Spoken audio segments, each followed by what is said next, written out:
Kembali lagi di Cerita Cinta Channel. Jangan lupa like, comment, and subscribe ya. Terima kasih. Untuk pertama kalinya, Abi dibuat mati gaya. Ia tak pernah kehilangan akal atau kehabisan ide dalam suatu hal, menangani banyak proyek dan memenangkan tender dalam jumlah besar, pandai membaca situasi dan berdebat dengan begitu lihai.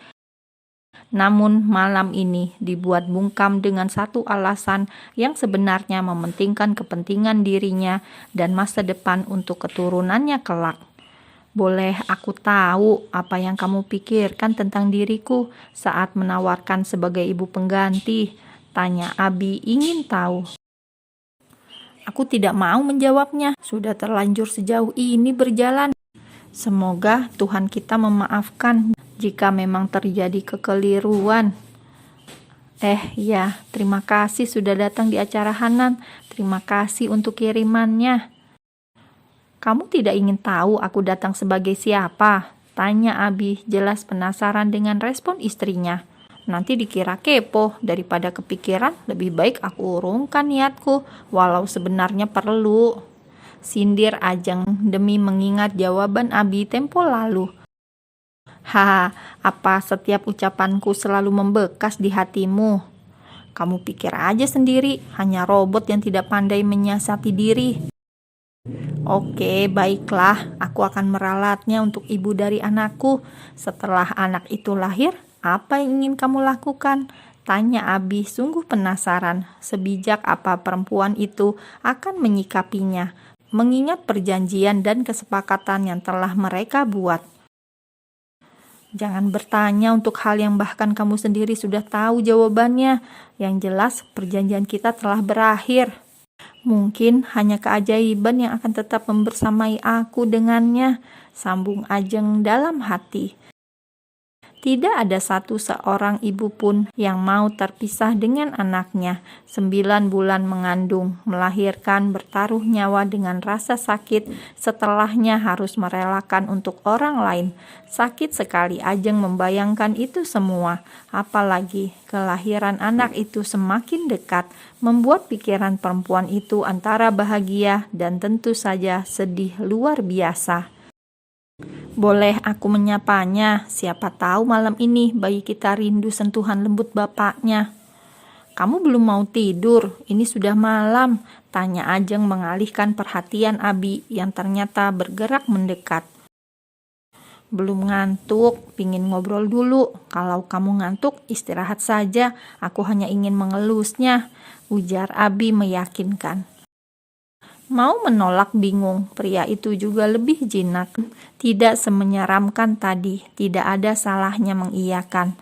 Tanpa Ajeng sadari, perempuan itu juga merasa nyaman, hingga ia terlelap begitu saja saat Abi masih sibuk mendongeng sambil mengusap perut istrinya.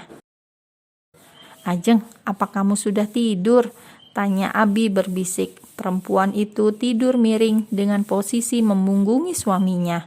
Abi pun sedikit mengintip, ternyata Ajeng benar-benar sudah terlelap. Pantas saja sedari tadi mengoceh tak ada sahutan. Aku tidur di sini ya, jangan marah. Aku udah izin loh. Pinta pria itu lirih, berharap besok pagi tidak ada drama kaget ataupun ngambek. Keduanya pun tidur dalam satu ranjang. Bahkan Abi memeluk perut istrinya semalaman. Ajeng terjaga saat merasa punggungnya begitu hangat. Perempuan itu membuka matanya, menemukan tangan kekar melingkar indah di pinggang, memeluk perutnya yang membuncit. Perlahan Ajeng menyingkirkan tangan itu, lalu bangkit dari pembaringan.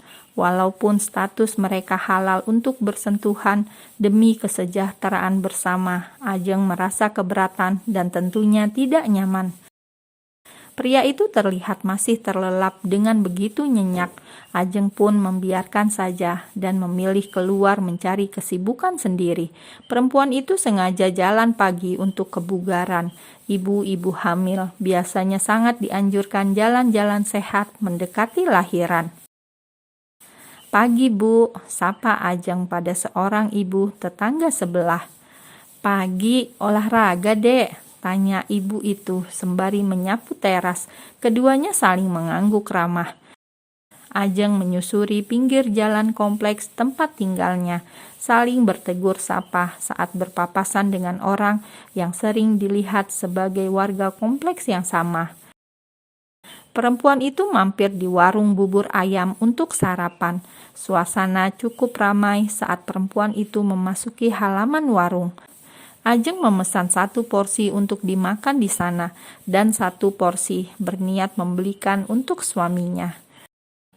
Beruntung Abi menempatkan di kompleks yang warganya termasuk individualisme atau tidak begitu peduli dengan kehidupan tetangga. Jadi orang-orang tahunya Ajeng sering ditinggal keluar kota sendirian oleh suaminya.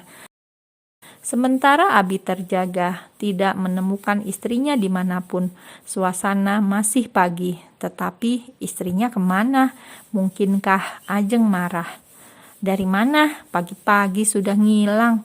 Tanya Abi menemukan istrinya dari arah luar. Jalan pagi sebentar sama beli ini, tunjuk Ajeng pada kantong kresek di tangannya. Sudah bangun dari tadi. Kamu gak marah sama aku? Semalam ketiduran di ranjang. Percuma juga marah, toh udah kejadian juga kan. Besok-besok jangan lupa pindah, jawab Ajeng santai. Tidak ingin banyak marah-marah atau akan merusak mood pagi ini hingga seharian.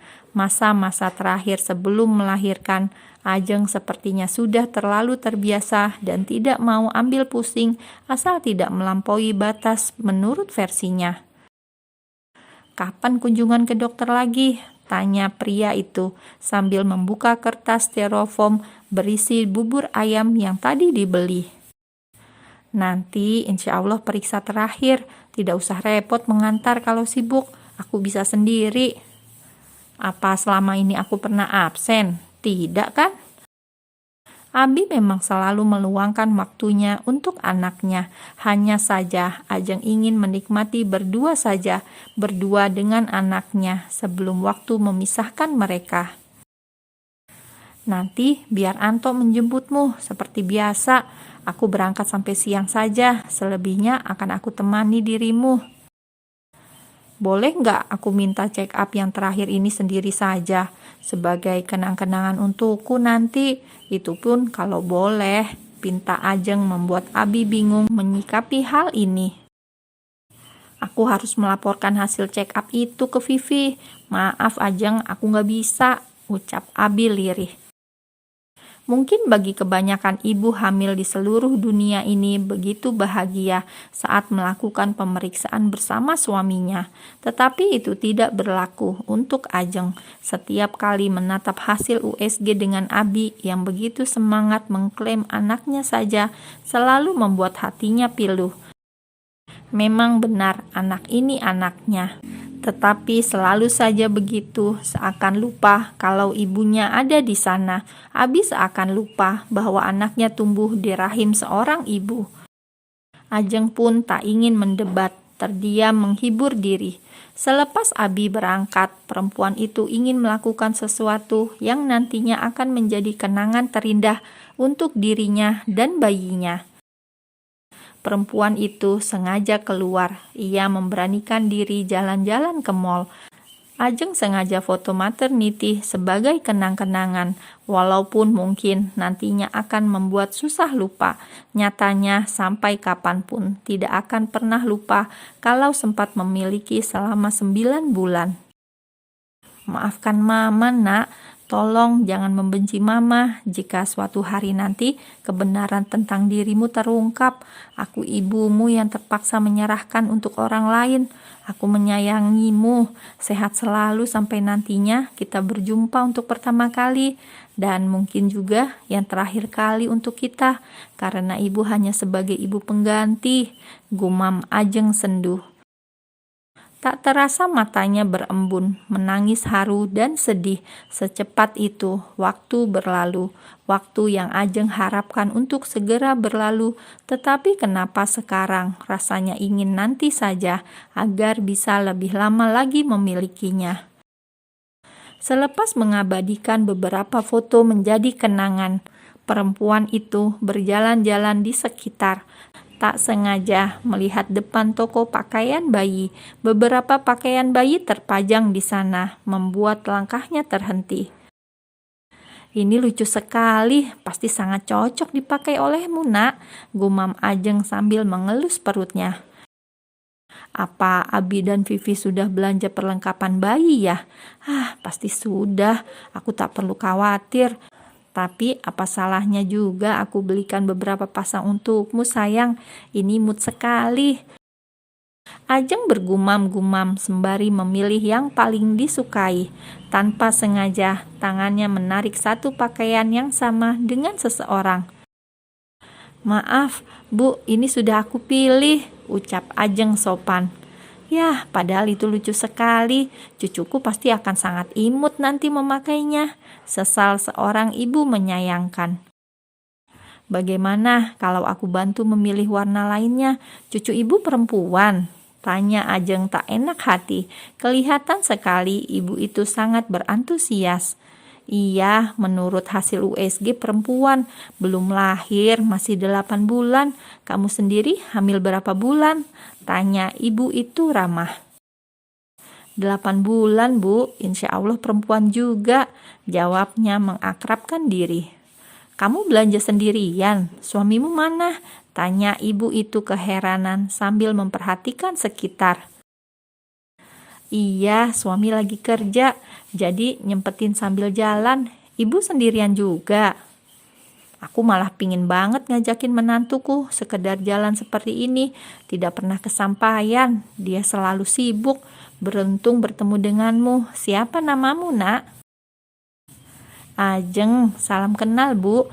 Senang bertemu dengan Ibu. Salam Ajeng mengangguk sopan.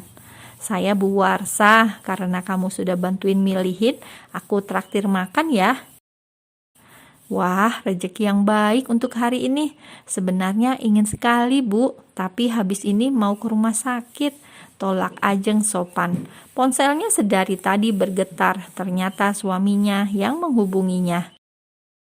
Oh ya, sayang sekali, tapi tidak apa-apa. Terima kasih ya. Semoga persalinannya nanti diberikan kelancaran, ucap Bu Warsa, merasa lebih dekat. Padahal baru saja bertemu, namun merasakan aura yang berbeda. Ajeng mengangguk sopan, memungkasi pertemuan itu dengan senyuman. Handphone di tangan Ajeng kembali memekik. Abi terus menelpon karena Anto tidak menemukan perempuan itu di rumahnya. Maaf Mas, aku lagi di luar. Aku akan langsung ke rumah sakit, jawab Ajeng di telepon. Kirim lokasinya, aku akan menjemputmu, potong Abi cepat. Ajeng menghela nafas sepenuh dada. Ia pun memilih menunggu saja daripada lelah mendebat yang ujungnya kalah. Abi baru saja turun dari mobil. Terlihat dari seberang, Ajeng tengah berdiri menunggunya. Pria itu melangkah cepat karena melihat istrinya membawa beberapa barang yang kelihatannya repot. Tanpa diduga, suara dari seseorang yang begitu familiar menyerukan namanya lebih dulu, membuat langkah pria itu terhenti, membatu di tempat.